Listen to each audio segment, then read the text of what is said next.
Our daughter is a thief, and we have proof. That is what my father said while standing at the head of the Thanksgiving table. There were 30 relatives sitting around the room, and he held a plain white envelope in his hand, as if it were a final judgment he had prepared for weeks. He slowly slid the envelope across the table toward me. Inside was a court summons. Every person in that dining room stopped talking and stared at my face. My mother had already started crying. Crying had always been her most effective tool, and she used it whenever she wanted sympathy. I looked down at the envelope for a moment. Then I lifted my eyes to my father and gave a small smile. The reason I smiled was simple.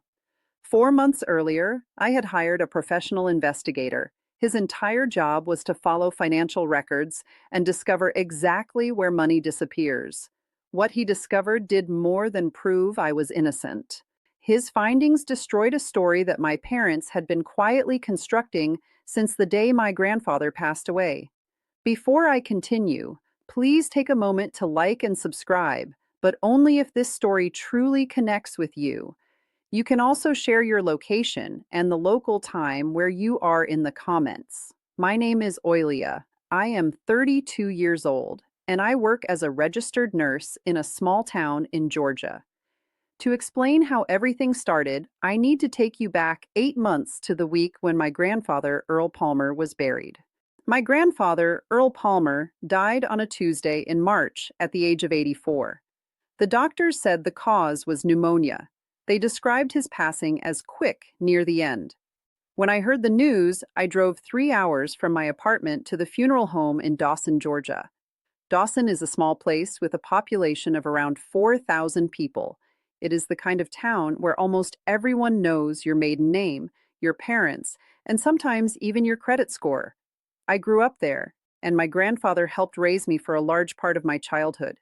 Many of my earliest memories involve sitting beside him on his front porch while he patiently taught me how to read. Every summer, he would take me fishing at Lake Blackshear. We did that every year until I turned 15 and started believing I was too grown up to enjoy those trips. When I was accepted into nursing school, he mailed me a simple greeting card. Inside the card was a $50 check. On the memo line, he wrote, "Proud of you, Ophi." That was the kind of man he was. However, during the last 3 years of his life, something changed. I rarely heard from him. I called many times, but he did not answer. I sent letters, birthday cards, photographs from my job, and a Christmas card every December. Nothing came back to me. None of the letters were returned. There was simply silence. I told myself that he might be getting older, possibly confused, or maybe upset about something I had done without realizing it. At the funeral service, my father Gerald stood at the front of the chapel and delivered a speech that sounded polished and emotional. He had tears in his eyes and his voice cracked at the perfect moments. "My father was the greatest man I ever knew," he said while gripping the podium. I sat quietly in the third row. No one asked me to move closer to the front. After the service ended, Gerald gathered several of us together in the church hallway. I stood there with my brother Nolan and a few cousins. Gerald adjusted his tie and spoke calmly. "Dad left everything to me, the house, the savings, all of it. That was his final wish." No one questioned him. For a moment, I almost accepted it without thinking, but something about the way he said it felt wrong. His tone sounded too smooth and too prepared. The feeling sat in my chest like a number on a patient chart that does not match the rest of the medical data. To explain why that moment bothered me so much, I need to go back 10 years. At that time, I was 22 years old and had just graduated from nursing school. I had started my first job at the county hospital. My schedule was made of long 12-hour shifts, and my student loans were already demanding payment. I lived in a small 2-bedroom apartment with another nurse, and many nights my dinner consisted of frozen burritos because they were cheap and quick. One Sunday evening, my father called me and asked me to come over to the house because he said he needed help with something important. When I arrived, he was sitting at the kitchen table with a stack of papers spread out in front of him. My mother, Denise, sat beside him with red eyes, as if she had already been crying. Gerald spoke in a calm voice. "We need your help, sweetheart, just your signature. The bank needs a co-signer for the mortgage. It is only temporary, maybe 6 months, possibly less. After that, I will refinance and your name will be removed. Denise gently wiped her eyes and added, "We could lose the house, Oilia." Hearing that frightened me. I trusted them completely, so I signed the papers. What was supposed to last 6 months slowly turned into a year. 1 year eventually became 5. 5 years became 10. Whenever I asked about it, the conversation always followed the same pattern. I would ask, "Dad, when are you refinancing the loan?" He would answer, "My credit is not strong enough yet. Do you want us to lose the house and end up on the street?" At that point, my mother would start crying again, almost like a routine performance. Over time, I realized what that single signature had cost me. I could not qualify for my own home loan. I could not receive approval for a car loan unless I accepted a very high interest rate. My credit score moved between 580 and 620 because Gerald often paid the mortgage late. Sometimes the payments were 30 days overdue. Other times they were 60 days late. He never told me about any of it. I discovered the problem through a credit monitoring alert that appeared on my phone at 2 in the morning. The message said there were two 60-day late payments connected to my name. My credit score had dropped 40 points overnight. I called him the next day and asked what happened.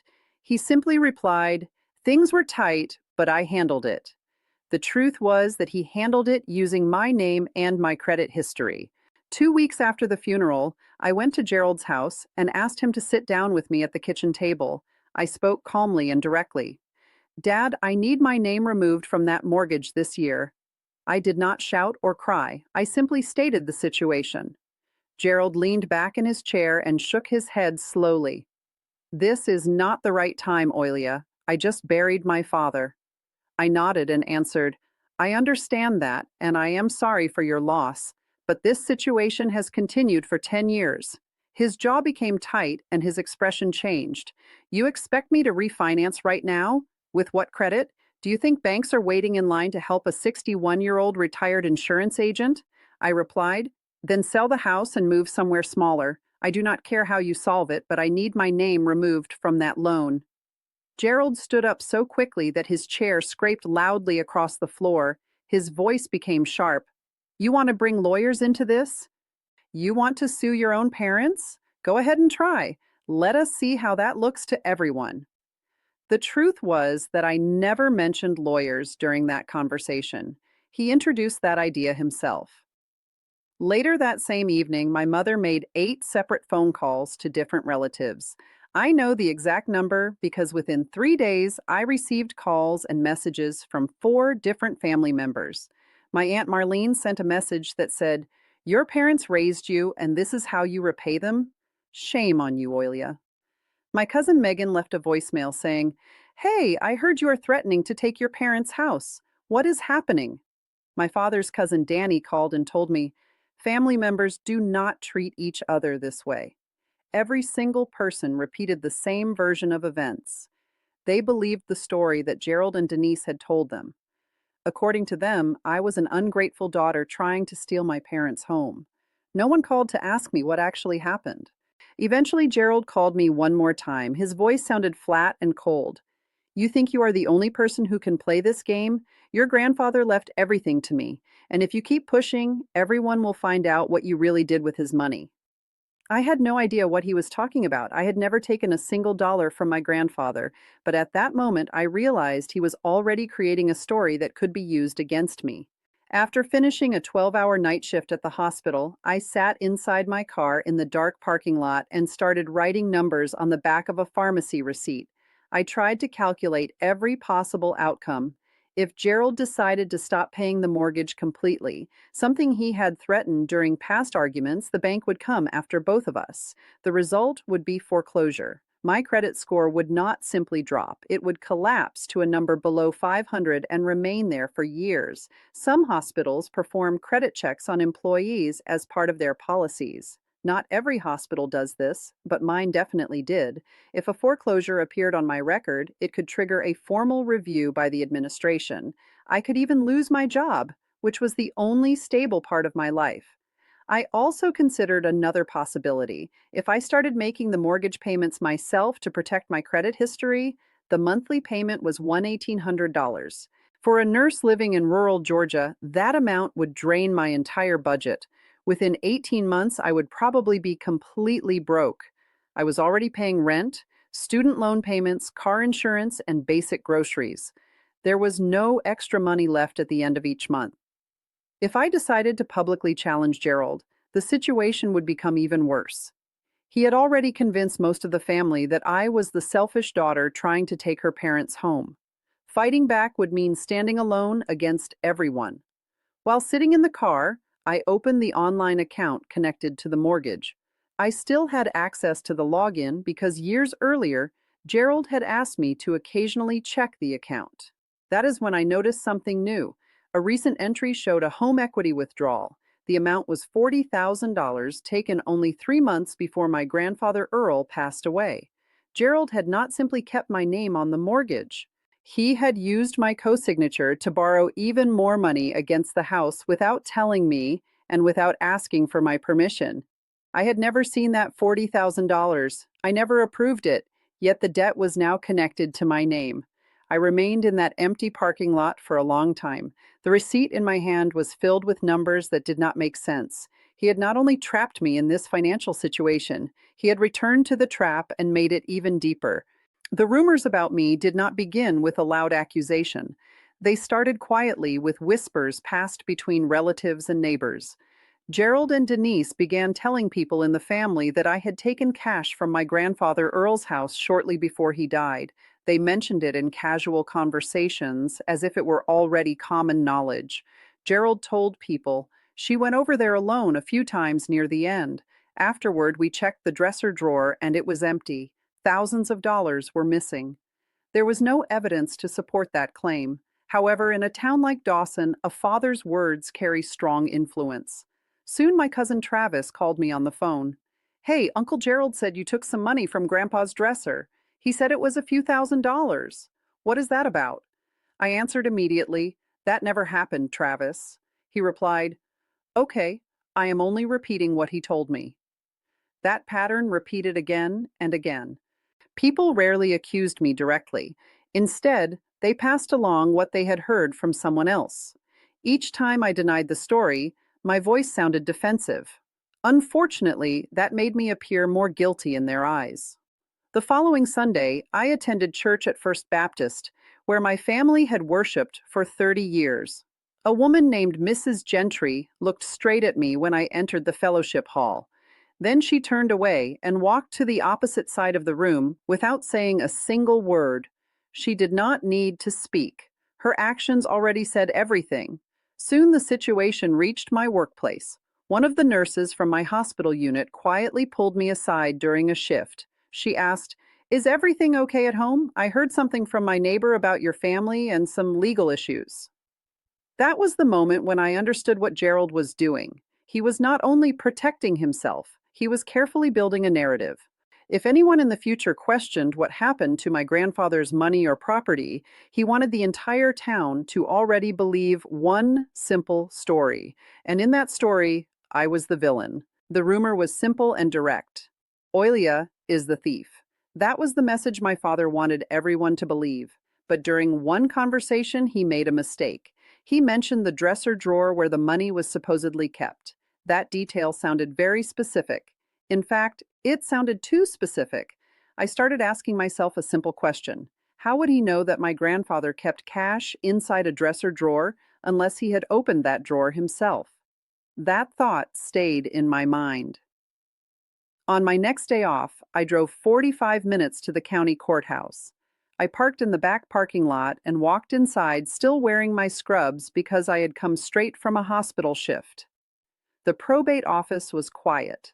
Behind the desk sat a clerk named Diane. She wore reading glasses that hung from a beaded chain around her neck. I explained that I needed a copy of the probate file for Earl James Palmer, who had passed away in March of that year. She asked a simple question. "What is your relation to him?" I answered, "Granddaughter." She did not hesitate. Probate records are public documents, which means anyone can request access to them. Diane printed the file and handed it to me in a manila folder. I walked into the courthouse hallway, sat down on a wooden bench, and opened the folder. Inside was the will that Gerald had filed. It was typed, notarized, and dated 14 months before my grandfather died. The document clearly stated, "I leave all real and personal property to my son, Gerald Ray Palmer." It continued with the words, "all of it, the house, the savings accounts, everything."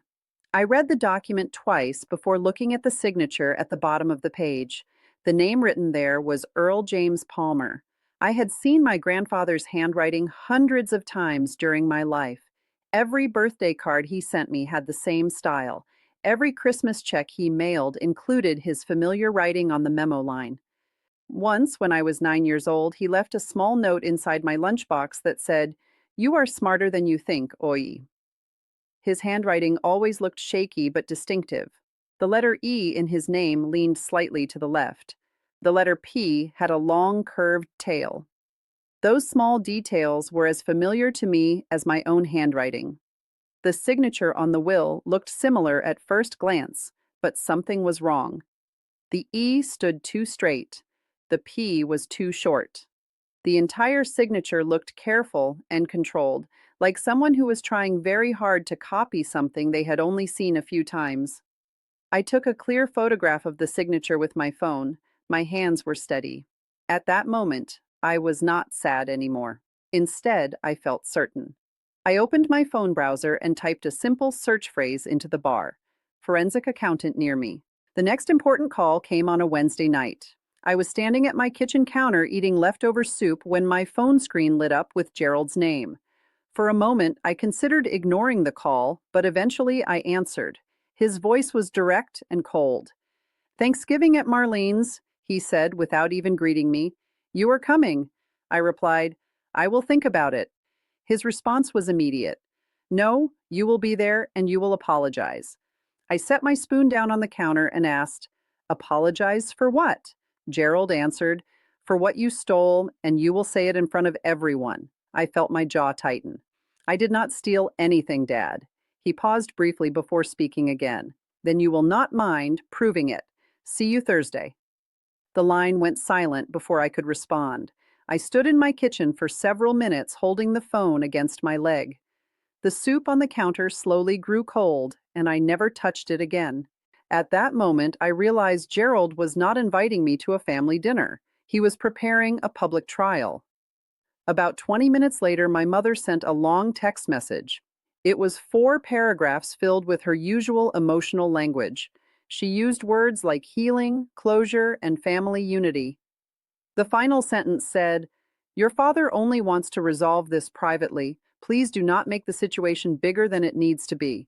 Privately meant in front of 30 relatives. Later, I discovered that Gerald had called 10 additional family members who normally skipped Thanksgiving gatherings. He contacted second cousins, a great aunt who lived in Macon, and even one of Denise's old college roommates. He wanted the room full. He wanted an audience. These people were not witnesses to the truth. They were witnesses to the performance he planned to create. That night, I sat on my couch and stared at the ceiling for a long time. I understood that I had 2 choices. I could stay home and allow Gerald to tell whatever story he wanted to people who already believed him, or I could walk into that room and face whatever accusation he had prepared. I thought about my grandfather and the 3 years when I believed he had ignored my letters and calls. Now I realized it probably was not silence at all. It was interference. Someone had been blocking communication. I picked up my phone and sent Gerald a single word: "Coming." The following day, my mother called my brother Nolan. I know this because Nolan called me about an hour later. His voice sounded uncertain, like a man standing on a bridge trying to decide which direction to move. "What is going on, Oilia?" he asked.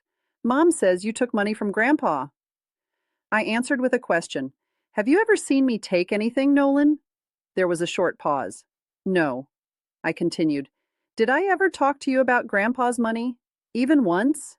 He replied, "No, but Mom sounds really upset." I explained the truth. "Mom is upset because I asked Dad to refinance the mortgage. That is the entire issue." Nolan went quiet for several seconds. He was 28 years old and worked as an electrician. He lived only 12 minutes from our parents' house. For years, he had watched me carry the burden of that mortgage without complaining. He understood the pressure it placed on my finances. However, in our family, there was an unspoken rule. No one questioned Gerald. You accepted his decisions and moved forward.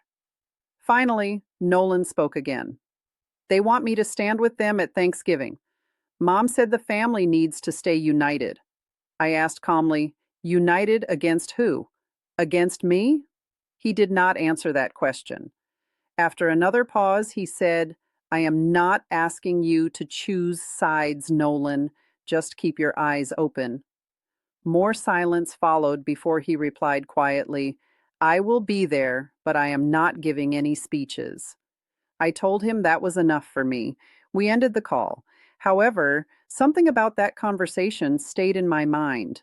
When I asked Nolan if he had ever seen me take anything, there was a small pause before he answered no. It was not the pause of someone who was unsure. It felt like the pause of someone who wanted to say something else but decided to remain silent. I did not push him for more information. I assumed that if Nolan had something important to share, he would find the right moment. What I did not know at the time was that the moment already existed. It had happened 2 months earlier and was sitting quietly inside a recording stored on his phone. Linda Marsh worked in a small office above a hardware store in Cordele, about 20 minutes south of Dawson. She was a forensic accountant with 15 years of experience tracing money through estates, divorces, and small business fraud investigations. I found her through a Google search at 2 in the morning and scheduled an appointment before I could talk myself out of it.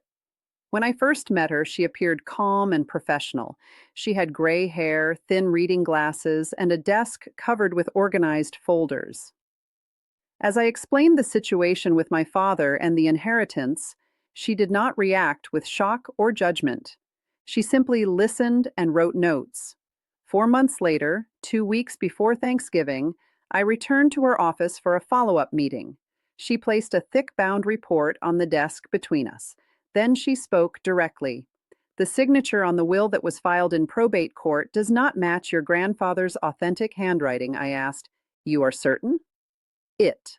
She nodded and explained, I compared the signature to 17 verified documents that belonged to Earl Palmer. These included tax returns, bank cards, and a vehicle title from 2014. The handwriting on the will is not his. She then turned to the financial section of her report. Earl's savings account contained $280,000 at the time of his death. His house was appraised at approximately $190,000. That means the total estate value was close to $470,000. She continued turning pages.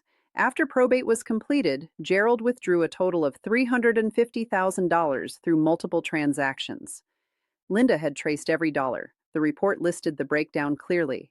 $120,000 was used to pay off Gerald's personal credit card debt. $85,000 paid off a truck loan. $60,000 was transferred into a bank account under Denise's name. $45,000 was used to pay a contractor for home renovations. The remaining $40,000 had been withdrawn as cash and could not be traced further. I looked down at the numbers spread across the pages. He forged the will, I said quietly, and then he took $350,000.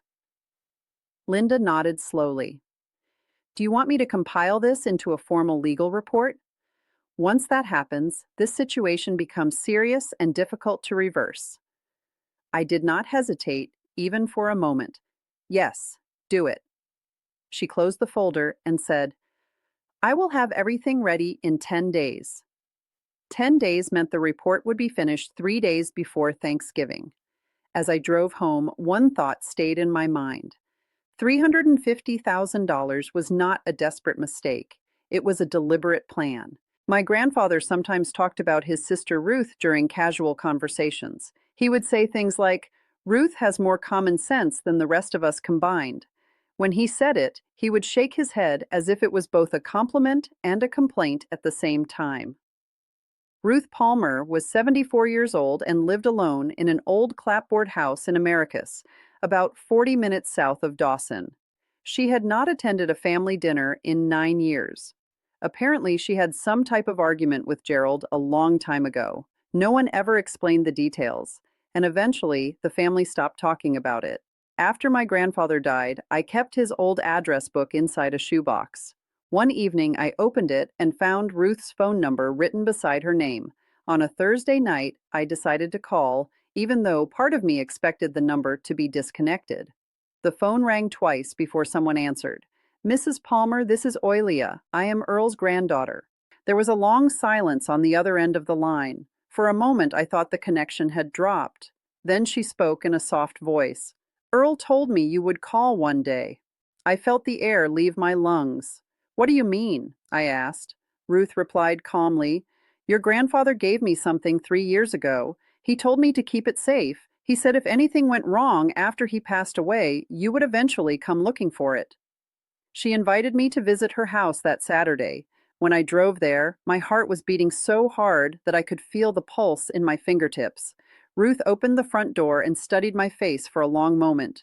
She did not hug me. Instead, she reached into a drawer beside the door and handed me a yellowed envelope. Inside the envelope was a handwritten will. It was clearly written in my grandfather's real handwriting. The letters were shaky and leaning exactly the way I remembered. Two neighbors had signed as witnesses, and the document was dated 5 years before his death. The instructions in the will were simple and direct. Everything in his estate was to be divided equally among his four grandchildren: Oilia, Nolan, Travis, and Megan. I looked up from the paper and met Ruth's eyes. She slowly lowered herself into a chair, as if the weight of the moment had finally caught up with her. Gerald had been going to my grandfather's house every single week during those last 3 years. According to Aunt Ruth, he would sit with Earl and quietly feed him lies. He told my grandfather that I no longer wanted to see him. He said I had moved on with my life and did not care about family anymore. That was never true. My grandfather did not stop calling me. Gerald stopped him. He blocked the connection between us and made sure we stayed separated. I did not learn that truth until much later, but another piece of the story arrived 2 weeks before Thanksgiving. At exactly 10:14 p.m., my phone screen lit up with Nolan's name. The moment I answered, he spoke quickly. "I need to tell you something."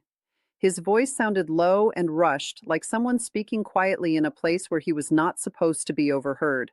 Then he added another sentence. "Do not ask how I know this." I told him that was fine and asked him to continue. He took a breath and began explaining.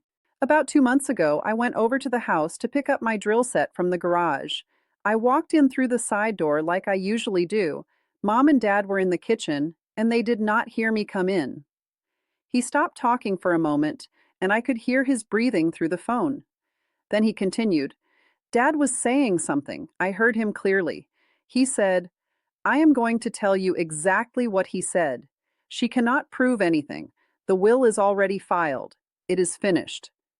I tightened my grip on the edge of the couch cushion as I listened. Nolan went on with the story. Then Mom asked him, "But what happens if she hires a lawyer?" And Dad answered her. He said, "Then we go louder. We make her the villain. Nobody is going to believe her instead of us." After Nolan repeated those words, both of us were silent for a few seconds. Finally, I spoke again. "Nolan, please tell me you recorded that conversation." His answer came right away.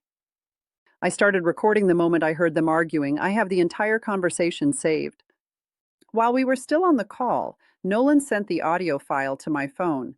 I opened it immediately and pressed play. Within seconds, my apartment filled with Gerald's voice. The sound was slightly muffled because it had been recorded secretly from another room, but it was clearly him. Denise's voice followed not long after. Every sentence matched exactly what Nolan had described. When the recording finished, I asked him quietly, "Why did you not tell me about this sooner?" Nolan stayed silent for a long moment before answering. Finally, he said, "Because I was scared, Oilia. They are my parents, too. I did not know what to do with it." I understood that feeling completely. Fear does not always appear as shaking hands or panic. Sometimes fear looks like 2 months of silence while carrying a recording on your phone like a dangerous secret that you do not know how to use. I told him sincerely, "Thank you for trusting me with it. That took courage." He asked me the next question almost immediately. "What are you going to do now?" I answered honestly. "I do not know every step yet, but one thing is certain. I will not walk into Thanksgiving empty-handed." The estate attorney I contacted was named Harlan Bates. His office was located on Main Street in Albany. It was a modest building, but the inside looked professional and serious. The walls were covered with dark wood panels, and a framed University of Georgia diploma hung behind his desk. When he greeted me, he offered a firm handshake that made it clear he was a man who took his profession seriously. I sat down across from him and began placing every piece of evidence on his desk, one item at a time. First, I gave him the forensic accounting report prepared by Linda Marsh. After that, I placed the handwritten will that Aunt Ruth had protected for years. Then I handed him the probate file I had collected from the county courthouse. Finally, I played the audio recording Nolan had secretly captured in our parents' kitchen. Harlan listened carefully and read every document without interrupting me.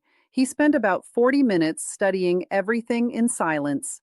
When he finished reading the final page, he leaned back slightly in his chair and looked directly at me. His words were simple and direct. "This is fraud, clear as day." Then he explained the situation in legal terms. "There is a forged signature on the will, a falsified probate filing submitted to the court, and a misappropriation of estate assets." He continued explaining that because I was a direct heir, I had the legal right to challenge the will and file a civil claim to recover the money that had been taken. He also warned me that if the district attorney's office decided to review the evidence, the case could move beyond civil court and become a criminal matter. Even after hearing that, I slowly shook my head. "I am not suing anyone," I said calmly. "Not yet. Right now, I only need to be ready." Harlan studied my expression for a moment and then asked a simple question. "Ready for what, exactly?" I answered honestly. "My father is planning something for Thanksgiving. I do not know the details, but I know him well enough to understand that he will not let this situation pass quietly." Harlan began organizing the documents into a clean packet for me. Inside, he placed a summary of Linda Marsh's forensic findings, a certified copy of the original handwritten will, and a printed record of the bank transfers showing exactly where the $350,000 from the estate had gone. When everything was arranged, he placed the papers into a large manila envelope and sealed it carefully.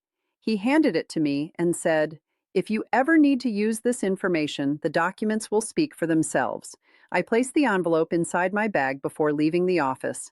Later that same evening, I made another phone call. I called Aunt Ruth and asked a simple question. "Would you come to Thanksgiving dinner at Marlene's house this year?" For a moment, there was only silence on the line. Then she said quietly, "I have not attended a family dinner in 9 years." I answered, "I know." There was another pause before she finally said, "For Earl, I will come." After the call ended, I sat on the edge of my bed and looked at the bag near my door. The sealed envelope was inside it. I told myself that if Gerald said nothing at Thanksgiving, the envelope would remain there, unopened and unused. But I knew my father better than anyone else. Silence had never been his style. Before continuing with the story, I need to pause for a moment and speak directly to you. This part is not really part of the events themselves. It is simply me sharing what I felt at that moment. When I sat in the lawyer's office holding that envelope full of proof, I almost changed my mind. I almost placed it back on his desk and told him to forget the entire situation. After all, I had spent 32 years being Gerald Palmer's daughter. Part of me still wanted to believe that there was some explanation I had not seen yet. Maybe I had misunderstood everything. Maybe I had made a mistake somewhere along the way. But I want to ask you something honestly. If you were in my position and you had the proof in your hands, what would you do? Would you bring it with you to Thanksgiving and confront the situation, or would you keep the peace and stay silent? Tell me what you think in the comments. Thanksgiving morning finally arrived. Aunt Marlene's house stood on a half-acre lot on Pinewood Drive. It was a white ranch-style home with black shutters and an American flag hanging from the porch. When I pulled into the driveway at 1:15, it was already full of vehicles. There were pickup trucks, family sedans, and even a minivan with a child car seat visible through the back window. Someone had taped colorful paper turkeys to the front door as decoration. When I stepped inside, I saw three long tables pushed together through the center of the living room. Each one was covered with a different tablecloth. In total, there were 32 place settings arranged for the family. The smell of roasted turkey and cornbread dressing filled the air before I even finished stepping through the doorway. As soon as I entered the room, I felt a shift in the atmosphere. It was subtle but unmistakable. Conversations paused for half a second. A few people turned their heads to look at me. Someone near the kitchen glanced in my direction and then quickly looked away. Everyone present had heard the rumors by now. Most of them had already chosen which side they believed. Aunt Marlene greeted me at the door and gave me a hug. "It is good to see you, honey," she said, but her arms felt stiff and she let go a little too quickly. Gerald sat at the head of the main table, wearing a navy blazer and a pressed shirt, which was unusual clothing for Thanksgiving dinner. Denise sat beside him in a cream-colored sweater with her hands folded neatly in front of her. Her eyes already looked slightly wet, as if she had prepared herself to cry. Together, they looked like a couple posing for a church directory photograph. When Gerald noticed me, he smiled. It was not a warm smile. It was the satisfied expression of someone who had already rehearsed the next 2 hours of events in his mind. About 15 minutes later, Aunt Ruth quietly entered through the side door. She walked into the room without making any announcement and took a seat at the far end of the table. No one stood up to greet her. Some of the younger cousins did not even recognize who she was. After all, 9 years is a long time. Nolan sat near the middle of the table, staring down at his empty plate as if it contained the answer to a difficult question. I placed my bag under my chair, and the sealed envelope inside pressed gently against my ankle. The turkey was carved, the prayer was spoken, and the meal began. Gerald waited patiently. About 20 minutes into dinner, he tapped his knife against his water glass. The sound echoed across the room. Conversation slowly faded until the entire house grew quiet. The adults stopped speaking first, then the teenagers. Finally, even the children sitting at a folding table near the window went silent. Someone lowered the volume on the football game playing in the den. Gerald stood up slowly and placed both of his hands on the table. He leaned forward slightly and looked around the room like a man preparing to deliver a sermon. "Before we go around the table and say what we are thankful for," he began, "there is something that has been weighing heavily on this family." My heart rate increased, but I did not move. Gerald looked toward Denise, who immediately dabbed her eyes with a napkin at exactly the right moment. "Many of you have already heard the rumors," Gerald continued. "I wish we did not have to discuss this publicly. Believe me, Denise and I tried to handle it privately, but our daughter left us with no choice." He paused to let the tension build. A few relatives shifted in their chairs. Uncle Danny slowly placed his fork on the table. Then Gerald continued speaking. "After my father passed away, we discovered that a significant amount of money had disappeared from his accounts. We looked into the situation carefully. We traced the missing funds, and the evidence leads directly to one person in this room." At that moment, he turned his head and looked straight at me. All 32 faces in the room followed his gaze. His voice remained steady and confident. "Our daughter Oilia is a thief," he announced, "and we have proof." The room seemed to hold its breath at the same time. Aunt Marlene placed her hand over her mouth. My cousin Megan stared at me with wide eyes. A great aunt I barely recognized leaned toward the woman beside her and whispered, "Oh my God." Denise's crying suddenly became louder, perfectly timed for the moment. Gerald stood beside me like a judge delivering a sentence while the entire family waited to see how I would react. But I did not break down.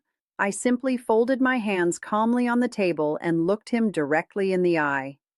Gerald then reached into the inside pocket of his blazer and removed a white envelope that looked crisp and official. He slowly walked around the table, passing Uncle Danny, Cousin Travis, and Aunt Marlene before stopping beside my chair. Then he placed the envelope in front of me where everyone could see it. "This is a court summons," he said loudly so that every person in the room could hear him clearly. "We are suing you for the return of our father's money." I picked up the envelope while the room remained completely silent. I could even hear the children whispering softly at the folding table near the window. I opened the flap and removed the document inside. At first glance, it looked official. There was a header showing the name of the county court, a date, a defendant line with my full legal name, and a signature at the bottom from someone whose name I did not recognize. However, during the past 4 months, I had spent a great deal of time sitting across from a lawyer studying documents exactly like this. Because of that experience, I knew immediately that something about this paper was wrong. A real court summons always includes a case number and an official clerk's stamp. This document had neither of those things. Even the font looked incorrect. It was too clean and uniform. And instead of official court paper, it had been printed on ordinary copy paper that anyone could buy at an office store. It was fake. Gerald had arranged for someone to create that document only to frighten me and humiliate me in front of 32 relatives. I studied the page quietly for a moment and then set it down carefully beside my plate. Around the table, people reacted exactly the way Gerald hoped they would. Uncle Danny leaned forward with concern and said, "Gerald, if you need legal support, I know a good attorney." One of my cousin's wives shook her head slowly, already convinced that I was guilty. Aunt Marlene looked as if she might start crying at any second. Denise continued crying as well. At that point, even she might not have known which tears were real and which were part of the performance. Gerald folded his arms and waited. He expected a scene. He expected me to panic, deny everything, cry, or storm out of the room. That was the version of me he had already described to everyone there. That was the script he believed I would follow. I looked up at him calmly and asked a simple question. "Are you done?" Then I stood up slowly from my chair. I did not rush. I adjusted the napkin beside my plate as if I were calmly finishing dinner at a quiet restaurant. Every person in that living room watched the movement. The football game playing in the den had already been muted. Even the children sitting at the folding table near the window had gone silent. I looked around the room and spoke clearly. "I want everyone here to remember something," I said. My voice remained steady. I was not trying to perform or defend myself anymore. I did not start this. Dad did. Then I turned to face Gerald directly. "So I am going to ask you one question in front of everyone here, and I want a clear answer." Gerald lifted his chin with confidence, still acting like the man in control. "Did Grandpa Earl write that will?" I asked. Without hesitation, he replied, "Of course he did." I held his gaze and asked again, "You are certain?" His eyes narrowed. "Are you calling me a liar in front of my whole family?" he demanded. I did not respond to that accusation. I allowed the question to hang in the air for several seconds while the room remained silent. Then I bent down and reached beneath my chair. My hand found my bag.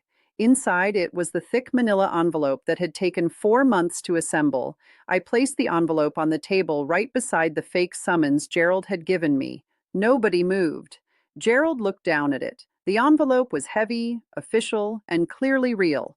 For the first time that evening, something changed in his expression. It was only a small flicker, quick and sharp like a candle flame moving in a draft, but it was there. I looked directly at him and said quietly, "Funny. So do I." No one spoke. Gerald's confident smile disappeared instantly, not slowly, but all at once, as if someone had wiped it off his face. I opened the envelope and broke the seal. Denise stopped crying. Around the table, 32 relatives leaned forward slightly to see what would come out next. I removed the first document and held it up for everyone to see.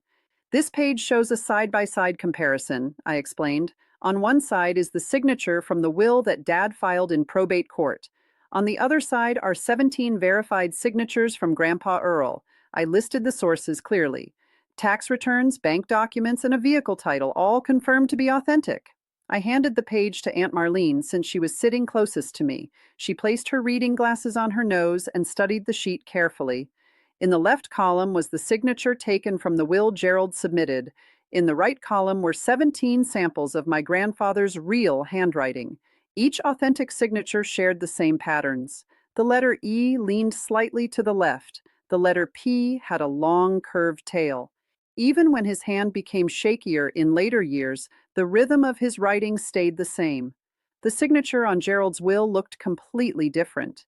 It was stiff, upright, and overly careful, like someone trying too hard to imitate something. Aunt Marlene's lips parted slightly as she studied the comparison. She looked up at Gerald, then back at the paper, and finally passed it to Uncle Danny without saying a word. A forensic accountant examined these documents, I explained. Her professional conclusion is that the signature on the will filed in probate court is forged. Gerald's response came immediately and louder than he probably intended. That is a lie, he said sharply. Several people at the table flinched at the sudden volume. You paid someone to invent that. I did not argue with him. I did not raise my voice. Instead, I simply said, I am not asking anyone here to believe me. I am asking you to look. The document continued moving around the table from one person to the next. As it traveled, I watched the expressions on their faces slowly change. First confusion appeared, then recognition, then something heavier and more serious settled in. Uncle Danny held the page up toward the light and slowly shook his head. Travis stared at it for a long moment before quietly sliding it to the next person without even looking at Gerald. Denise had not touched her napkin in at least 2 minutes. Instead of watching me, she was staring at Gerald with a look that was not sadness anymore. It was fear. Next, I reached into the envelope again and removed the second document. This one was a single handwritten page that had turned slightly yellow with age. The paper had small creases across it, and the familiar handwriting made my throat tighten slightly when I saw it. This is Grandpa Earl's real will, I said quietly. He wrote it himself. It was witnessed by 2 neighbors and dated 5 years before he died. I read the most important sentence aloud so everyone could hear it clearly. I leave all real and personal property to be divided equally among my 4 grandchildren, Oilia, Nolan, Travis, and Megan. The wording was simple. The meaning was clear. The inheritance was not meant for Gerald. It was meant for us. Gerald stepped backward slightly. Where did you get that? He demanded. That is not legitimate. Before I could answer, another voice spoke from the far end of the table. Aunt Ruth stood up. She had been sitting quietly so long that several people had almost forgotten she was even there. She was 74 years old, small, with silver hair, and wearing a church dress that looked carefully pressed. When she spoke, her voice was soft but steady. Earl gave it to me, she said. The entire room turned toward her. 3 years ago, he sat with me at my kitchen table, placed this envelope in my hands, and said, "Keep this safe, Ruth, because I do not trust my own son." The room fell completely silent. Gerald tried to interrupt. "Ruth, you do not know what you are talking about." She raised her hand slightly and continued without raising her voice. "I am not finished." Then she said something that changed the entire room. "Gerald went to your grandfather's house every week during the last 3 years of his life. He told Earl that Oilia did not want to see him anymore. He said she had moved on and forgotten about him. He cut off the phone calls. He returned the letters." Ruth looked directly at me. "Your grandfather died believing his granddaughter had forgotten him." I felt the room shift again, but this time the change was different. It was not anger or confusion, it was realization. 32 people began silently recalculating everything they had been told over the past months. Gerald's face had turned pale. His mouth opened slightly, but no words came out. Denise whispered quietly, "Oh God." I reached into the envelope one last time and removed the final document. After probate closed, I said, Dad withdrew $350,000 from Grandpa's accounts. I held the page up so everyone could see the columns of numbers. This page shows exactly where that money went. Then I read each line slowly and clearly. $120,000 paid toward Dad's personal credit card debt. $85,000 used to pay an outstanding loan on his truck. $60,000 transferred into an account under Mom's name. $45,000 paid to a contractor for renovations on their house. $40,000 withdrawn in cash. Destination unknown. I placed the page down on the table. That adds up to $350,000, I said. Money that belonged to 4 grandchildren, not one son. Gerald grabbed the back of his chair tightly. That was my father's money, he said. He left it to me legally. I answered calmly. No, Dad. He left it to us, all 4 of us. You forged his will to take it. The room became so quiet that I could hear the clock on Aunt Marlene's mantel ticking. Someone at the far end of the table, I think it was Danny's wife, slowly pushed her chair backward as if she wanted to leave without making a sound. Travis stared down at the tablecloth with his jaw clenched. Megan covered her mouth with her hand. Aunt Marlene picked up her napkin, folded it once, and placed it beside her plate. Then she pushed her chair back slightly. She did not stand up, but the small distance she created between herself and Gerald spoke clearly. Uncle Danny, the same man who had offered Gerald a lawyer only 5 minutes earlier, turned slowly in his seat. His voice sounded careful and measured. Gerald, he said, is this true? Gerald looked at him, then at Marlene, then at Denise, who had stopped crying completely and was staring down at the table as if it might open and swallow her. He did not answer. Gerald's eyes moved around the room searching for someone, anyone who still supported him. He found no one. Finally, he spoke again, but his voice cracked. She is manipulating all of you. This evidence is fabricated. She paid people to... Then explain the money, Dad, I said quietly. I did not need to raise my voice. $350,000? Where did it go? Gerald opened his mouth, then closed it again. He tried once more, but no explanation came. At that moment, Nolan stood up from his chair. Every head in the room turned toward him. Nolan was 28, usually quiet, the one person who never chose sides during family arguments. Now he stood in the center of the table, holding his phone in his hand. His voice sounded tight, as if he was forcing himself to stay calm. I heard them, he said, 2 months ago in the kitchen. They did not know I was in the garage. He looked at Gerald first, and then slowly turned his eyes toward Denise. Nolan repeated the words he had heard that night. Dad said, "She cannot prove anything. The will is already filed. It is finished." Then he remembered himself speaking in that moment. Gerald, Nolan, do not. And Mom replied, "But what if she gets a lawyer?" Dad answered without hesitation, "Then we go louder. We turn her into the villain. Nobody is going to believe her instead of us." Nolan calmly tapped the screen on his phone and placed the device on the center of the table. A second later, Gerald's recorded voice filled the room. It sounded slightly muffled because the sound had traveled through the garage wall, but every word was clear enough to understand. "She cannot prove anything. The will is filed. It is finished." Then Denise's voice followed, "But what if she gets a lawyer?" After that, Gerald spoke again. "Then we go louder. We turn her into the villain." The recording stopped. The silence that followed felt heavier than anything I had ever experienced. Gerald dropped into his chair as if the strength had disappeared from his legs. Denise spoke in a voice that was barely louder than a whisper. "I told you this would happen." There was no sadness in her tone. There was no grief either. It was anger directed straight at Gerald. She had known about the risk. She had warned him. And now everyone in that room understood that she had known the truth the entire time. I want to speak honestly about that moment. Standing there and watching my father's confidence collapse in front of everyone, I did not feel victorious. I felt empty.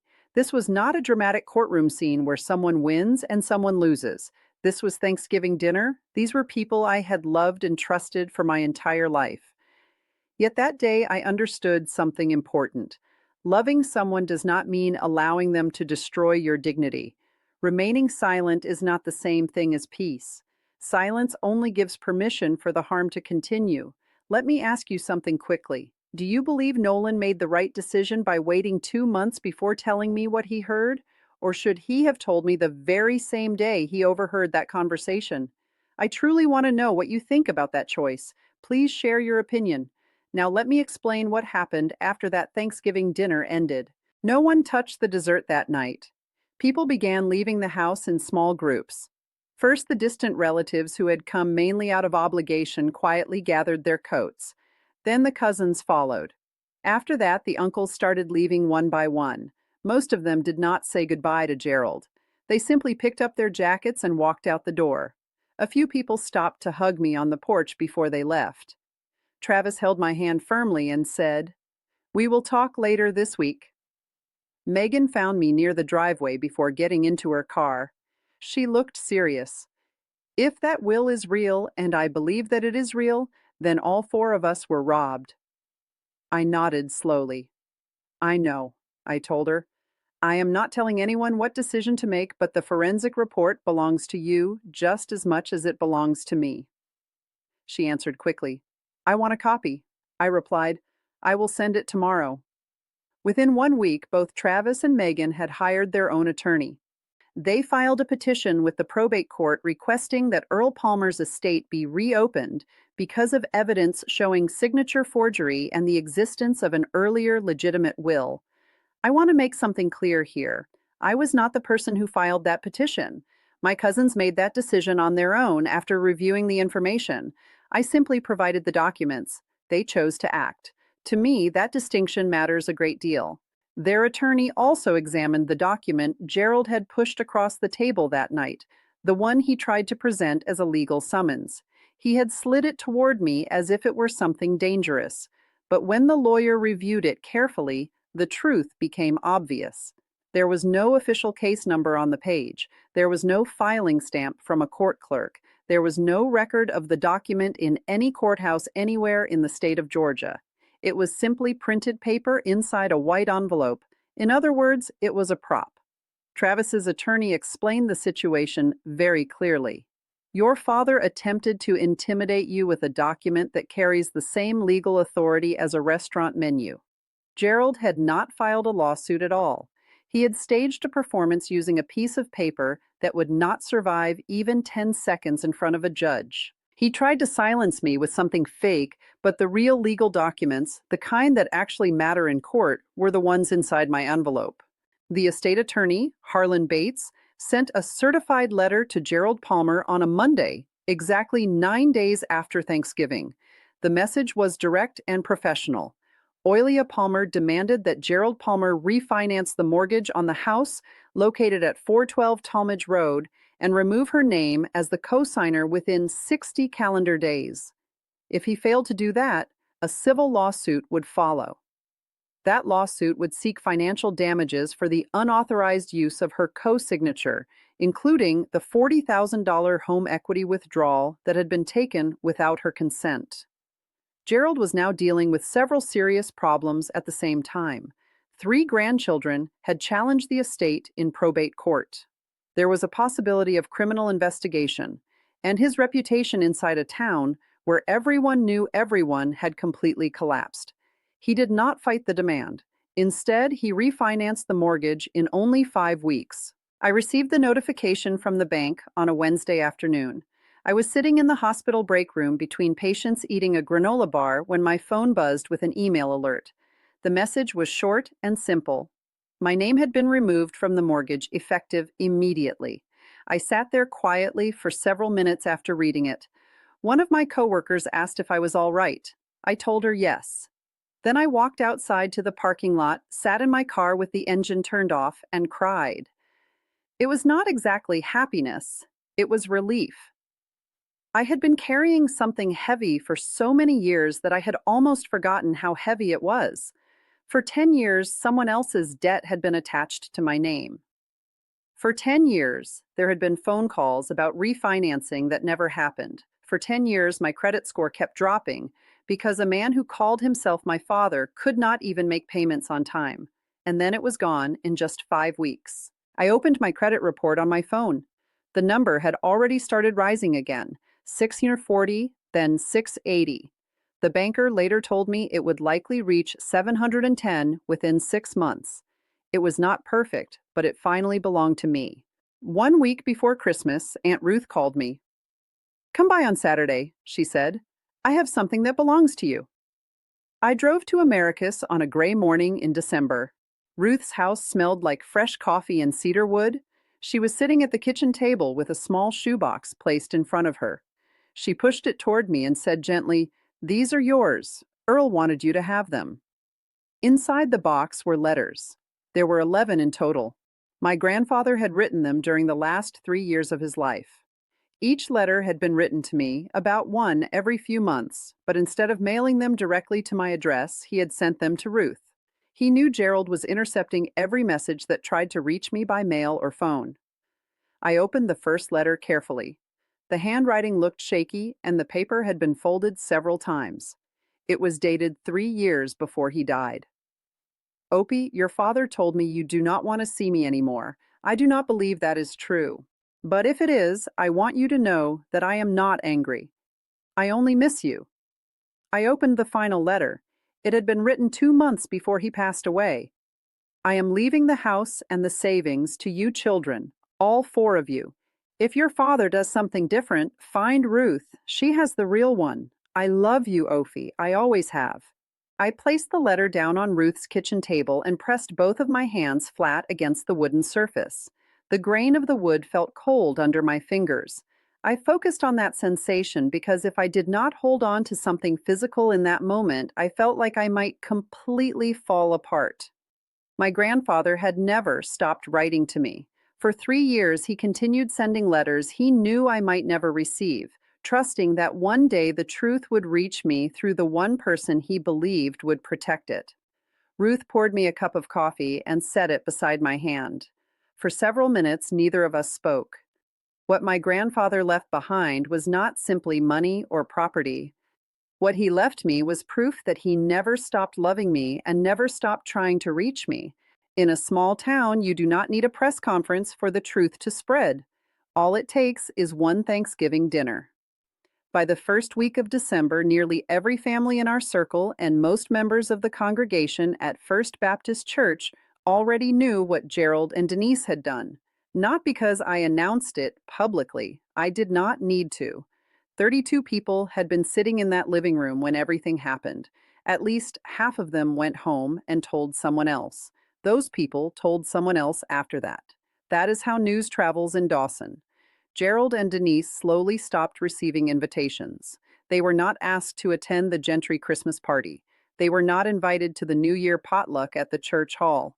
Aunt Marlene, who was Denise's own sister, called her 3 days after Thanksgiving and said, "I do not know the full story of what happened, but please do not call me for a while. I need some time." Denise attempted to post a message on Facebook, claiming the family was dealing with false accusations and a misunderstanding that had been exaggerated.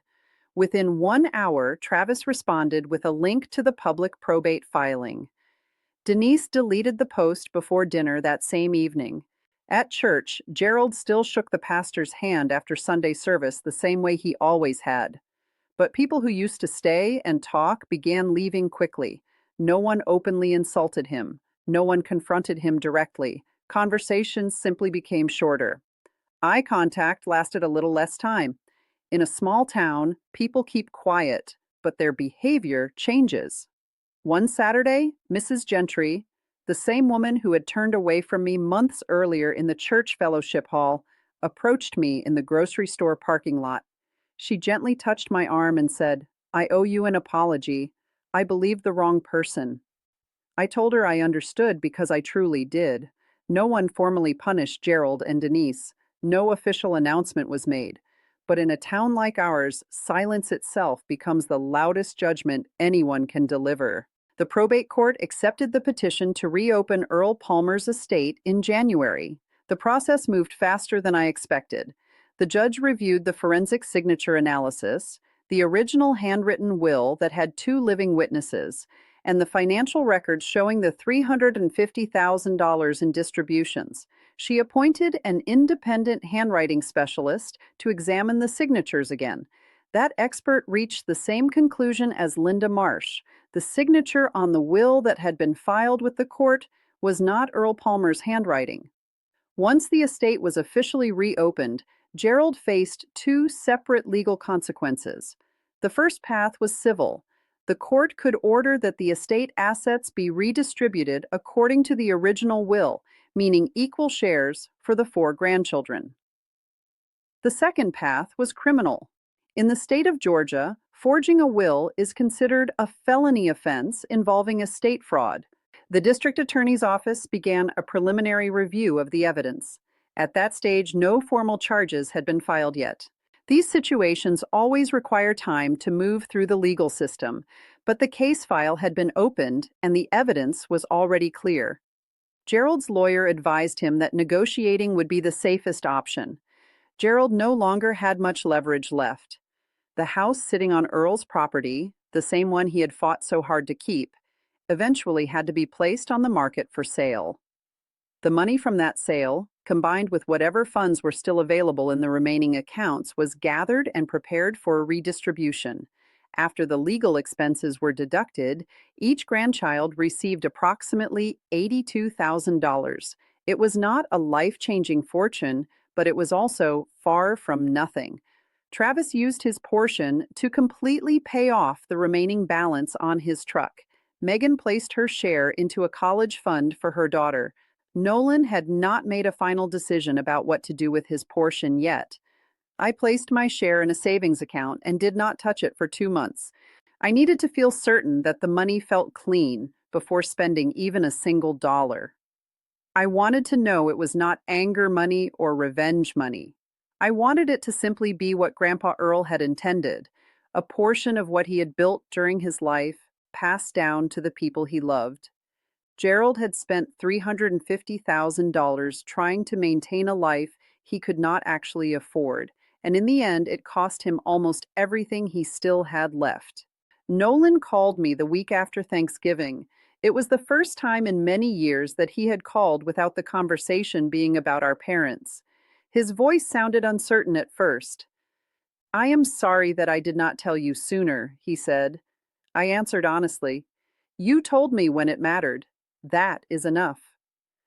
After that conversation, we began meeting every Sunday morning at a diner located along Route 19. The place was small and called Millie's. It had cracked vinyl booths and coffee cups that were constantly refilled. We usually stayed there for an hour, sometimes even 2. At first, we spoke about simple things such as work schedules, weather, and everyday life. Gradually, very slowly, we began talking about the rest of it. Nolan told me that Gerald had once tried to convince him to co-sign a personal loan about 2 years earlier. Nolan refused to do it. After that refusal, Gerald stopped speaking to him entirely for almost 4 months. No phone calls, no visits. No, not even acknowledgement during family gatherings. "At first, I thought I had done something wrong," Nolan said while stirring his coffee slowly. "It took me a while to realize it was punishment." I told him about the letters from Grandpa Earl, about how he had written to me for 3 years through Aunt Ruth, and how Gerald had told him that I no longer wanted to see him. Nolan stared quietly at the table. "He kept us competing against each other," he said, "our entire lives." I nodded. "I know. He kept us separated so neither of us would compare stories." Nolan nodded again. "I know that too." We sat there quietly for a long time after that. We were not arguing. We were not even talking. We were simply sitting in the same booth, drinking the same coffee. It was the most comfortable silence I had shared with another person in years. In truth, we did not lose our parents during that Thanksgiving dinner. We had lost them long before that day. We simply had not known how to describe it yet. What we found instead, sitting across from each other on those Sunday mornings, was something we had not truly had since childhood. We found each other again. About 2 months after Thanksgiving, my phone rang at exactly 8 in the morning. The number on the screen belonged to my mother. I almost ignored the call, but something about the time made me answer. Denise never called before 10 in the morning. When I answered, her voice sounded strangely calm. "I know you will not forgive us," she said. There were no tears and no performance. For the first time in my life, my mother sounded as if she was speaking honestly without rehearsing anything. I only want you to know that I never wanted it to go this far. I leaned against the kitchen counter while listening. But you allowed it to happen, Mom, every step of the way. She did not argue. I know. I continued speaking quietly. You called 8 relatives and told them I was a thief. You sat next to Dad while he waved a fake summons in front of our family. You helped him cut me off from my own grandfather. There was silence on the line long enough that I checked the screen to see if the call had disconnected. Then she spoke again, very quietly. I was afraid of losing the house. She paused before adding, I know that is not enough to explain anything, but that is the truth. I believed her. Not because it excused what had happened, because it did not. I believed her because I had seen that fear before.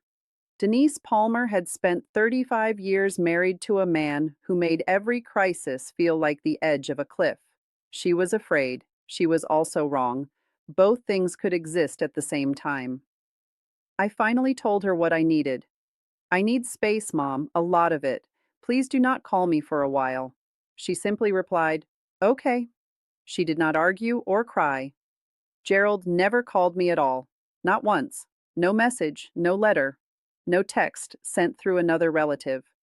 For the first time in 61 years, Gerald Palmer had nothing to say. I spent a long time wondering if his silence came from guilt, from shame, or simply from the fact that he no longer had a plan. Eventually, I stopped wondering. I did not slam the door on him. I simply stopped holding it open. About 4 months after Thanksgiving, I bought a house. It was not large or impressive. It was a small 2-bedroom place on Elm Street, about half a mile from the hospital where I worked. The house had white siding, a green front door, and a porch just wide enough for 2 chairs. It measured about 900 square feet and had been built in 1978. I used the money from Grandpa Earl's estate, the $82,000, as the down payment and qualified for the rest of the loan using my own credit. By that point, my credit score had climbed to 709. The loan officer shook my hand and said, Congratulations, Miss Palmer.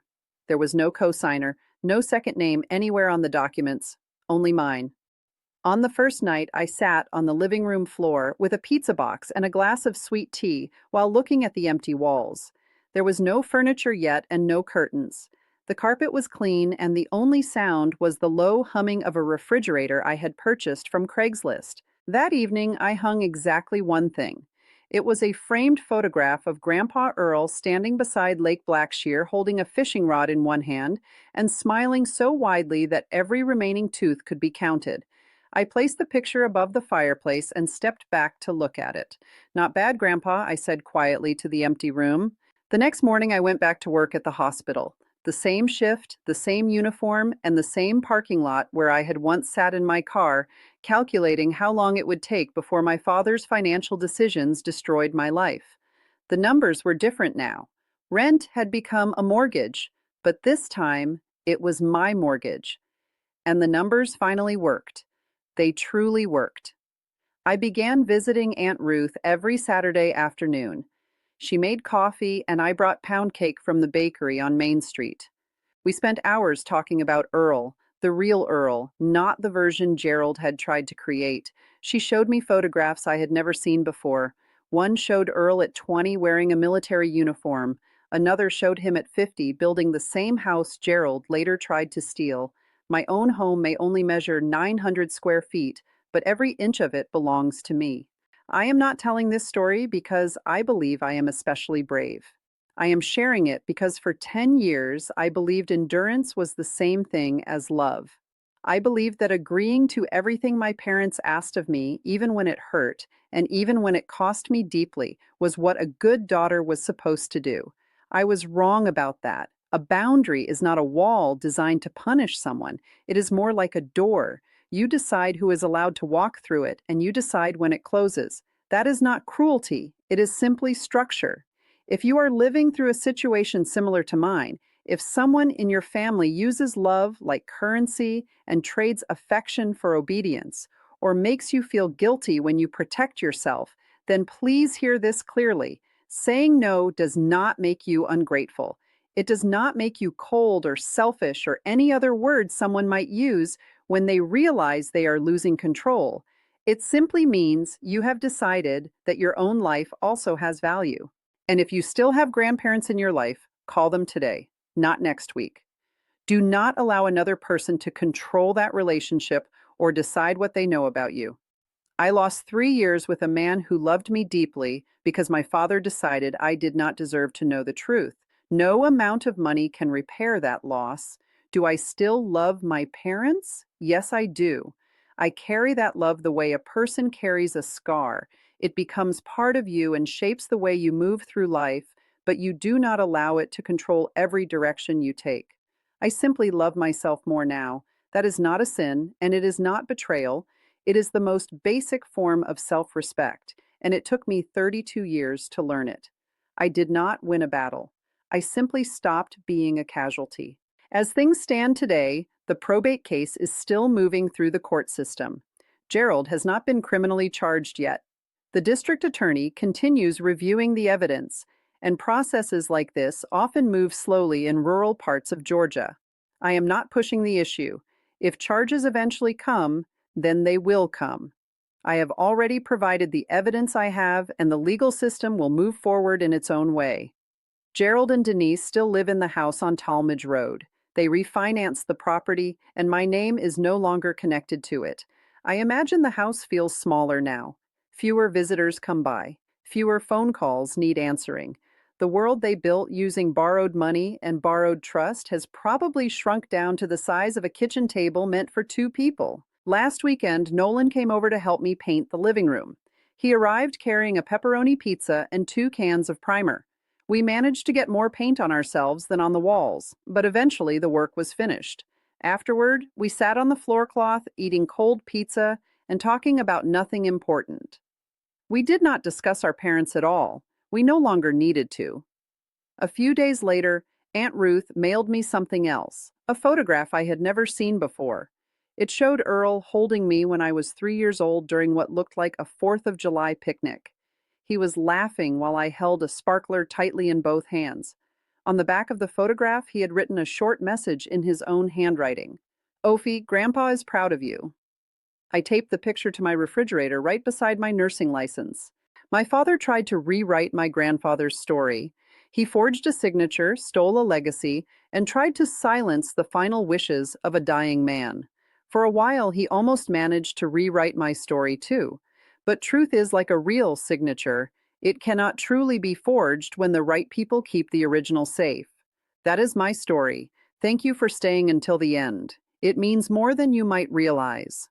If this story felt close to your own life, or if you have ever faced the choice between keeping the peace and protecting your dignity, I would truly like to hear your thoughts. What would you have done at that Thanksgiving table? What would you have said in that moment?